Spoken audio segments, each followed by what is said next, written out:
How's it going, everyone? Hope your trading is going well, and in this video I'm just going to go over some of George Soros's famous trading rules and tips. So hopefully by the end of the video you'll understand a little bit more about how professional traders approach the markets. Now, if you don't know who George Soros already is, he is famously known for the man who broke the Bank of England. And basically what happened is in September 1992, he shorted the British pound, and in a single day, that trade generated a profit of $1 billion.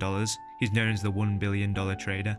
So essentially what happened is he crashed the British pound because the British pound couldn't stay in the exchange rate mechanism, so they were trying to peg their currency. He's also known for famously founding the hedge fund company Soros Fund Management, which is now known as the Quantum Fund, and this is a really high performing fund. Apparently it racked up returns in excess of 30% per year, and on 2 occasions posted annual returns of more than 100%. So that's a crazy amount. Imagine if you're an investor in this hedge fund, right, and you have a minimum deposit of $200,000, and that $200,000 is now earning 30 to 100% per year. Just put that into perspective. So essentially, he's a trader you really want to understand, and you want to pick at this guy to see how he approaches the markets, and that's what we're going to do today in this video. So the first trading tip that he mentioned was that you really need to recognize your mistakes. He specifically said, "I'm only rich because I know when I'm wrong. I've basically survived by recognizing my mistakes." And what this means is basically understanding that he was not always right enabled him to actually do good. So he was able to cut his losses short and let your profits run, that old saying. Not only this though, but it also allowed him to objectively analyze and assess his trade ideas. So if he's recognizing his mistakes, he doesn't have an ego, he's let the ego out the door. And this is a major problem for forex traders. Now, normal traders, they always want to be right. They always want that high winning percentage, right? And this creates psychological biases which overshadow like the cognitive errors that these traders will make.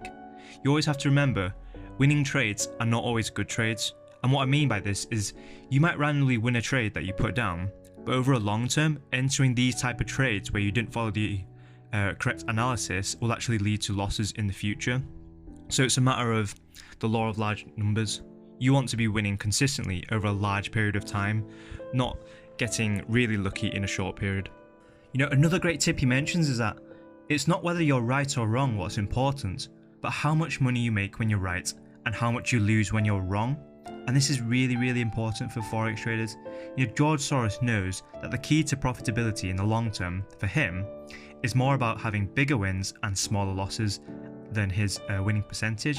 So this is completely opposite for many forex traders. They're so fixated on those winning percentages alone that they forget to realize the risk to reward potentials.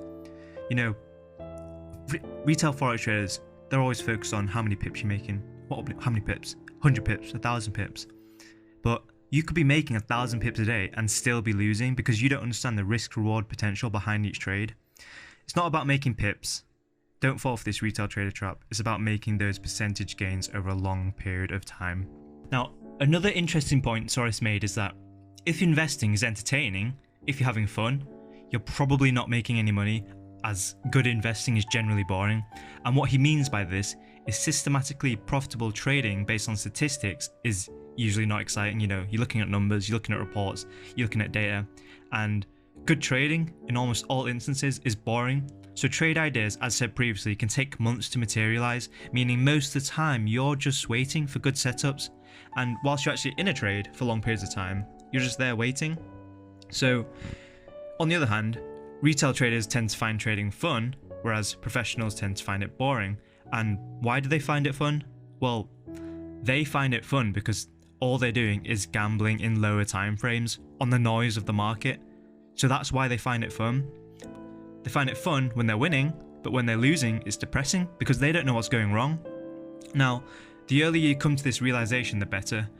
Make sure not to fall into that gambling mindset. Look over longer time horizons to encapsulate large moves. You know, you're not looking to speculate on the noise. Now, the final point we're going to cover in this video is that Soros mentions markets are constantly in a state of uncertainty and flux, and money is made by discounting the obvious and betting on the unexpected. Now, you can probably come across this a lot in the markets. The obvious trade is usually not the profitable one. You know, you've probably experienced this. Have you ever thought, wow, this head and shoulders pattern's coming up, or wow, this trend line's starting to appear? But in reality, everyone else in the market is seeing this. You know, the more obvious it is, the less likely it will work. And all you need to do is look at the statistics. You know, 90% of the traders out there, they're losing money, all looking at these same patterns, all looking at these same technical setups, the same free education. You've really got to be different if you want a chance at winning. Now, the profitable trades tend to be the ones that aren't what the consensus think. So this is why many hedge fund managers follow a contrarian view of the markets. They go against what 90% of the retail traders are doing. You know, if you're trading seriously, you really need to seek the mindset of a contrarian and to go against the masses, because you don't want to be a sheep in the herd. And yeah, these are just a few of the wise words from George Soros on how he approaches the market. So hopefully you found the video useful and you can now apply some of these tips to your trading style. If you're interested in institutional methods towards the market and approaching the market different to 90% of traders out there, you can sign up your interest to the Logikfx Academy for free. We'll be covering the global macro trading approach, and in the academy we'll be discussing step by step the trade idea generation phase, and then how to execute these trade ideas using various theories. Now, do make sure to subscribe to our YouTube channel for more videos, and thank you for watching.